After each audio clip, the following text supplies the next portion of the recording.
Assalamualaikum warahmatullahi wabarakatuh. Perkenalkan, nama saya Widya Zulfianti, NIM 20046156 dari Prodi Pendidikan Sejarah Universitas Negeri Padang.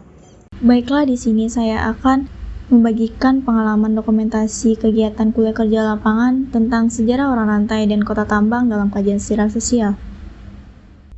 Lokasi kuliah kerja lapangan yaitu di Kota Sawah Lunto, tepatnya di Museum Gudang Ransum. Pada saat itu, pemerintah kolonial Belanda yang menemukan serta mengusahakan pertambangan batu bara di Sawah Lunto membangun infrastruktur daerah tersebut dengan tenaga kerja paksa atau orang rantai dan tenaga kontrak dari berbagai macam suku bangsa. Orang rantai merupakan sebutan bagi para pekerja tambang di Sawah Lunto, yang mana mereka dikirim dari berbagai tempat atau daerah di Hindia Belanda termasuk Batavia. Kemudian mereka adalah pesakitan, yaitu tahanan kriminal atau politik dari wilayah Bali, Kalimantan, Jawa, dan Sumatera. Alat-alat yang digunakan pada masa itu seperti rantai tangan, kaki, dan leher, adapun pahat untuk memahat batu. Kemudian, orang rantai bekerja tidak ada pengaman seperti topi, alas kaki, bahkan tidak memakai sepatu.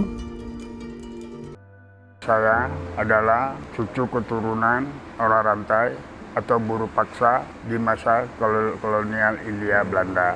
Yang dibawa ke Sawah Lunto ini terdiri dari orang Jawa, Madura, Bugis, Cina.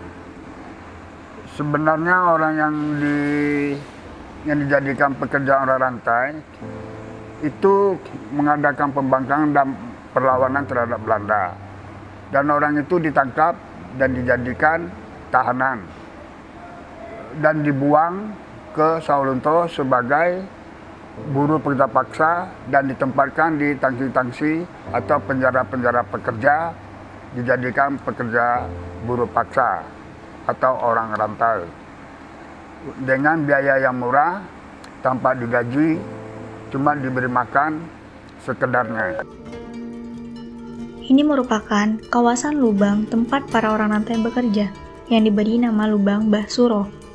Tempat inilah para pekerja orang rantai melakukan aktivitas pertambangannya di masa lalu.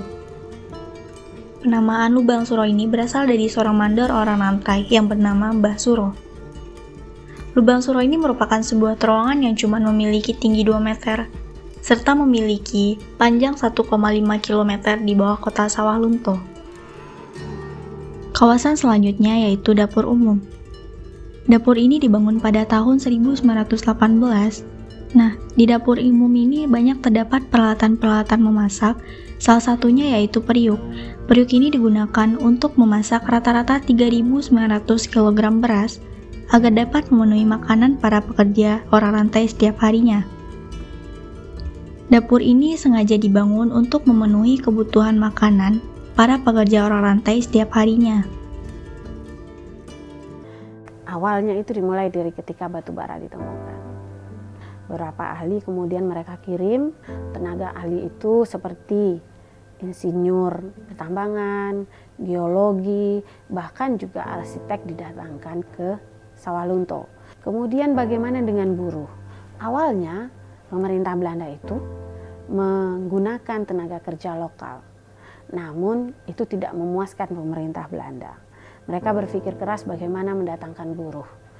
Mereka memutuskan untuk mendatangkan para tahanan pemerintah Belanda ke Sawah Lunto. Para tahanan inilah yang nanti akan bekerja di lubang-lubang tambang itu. Para tahanan ini yang kemudian dikenal sebagai orang rantai.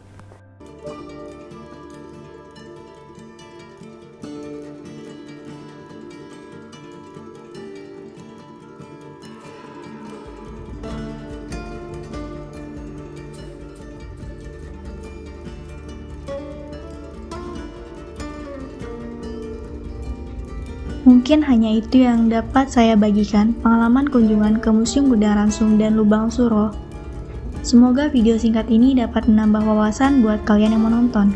Saya Widya Zulfianti sebagai pembuat video mengucapkan terima kasih telah menonton video ini.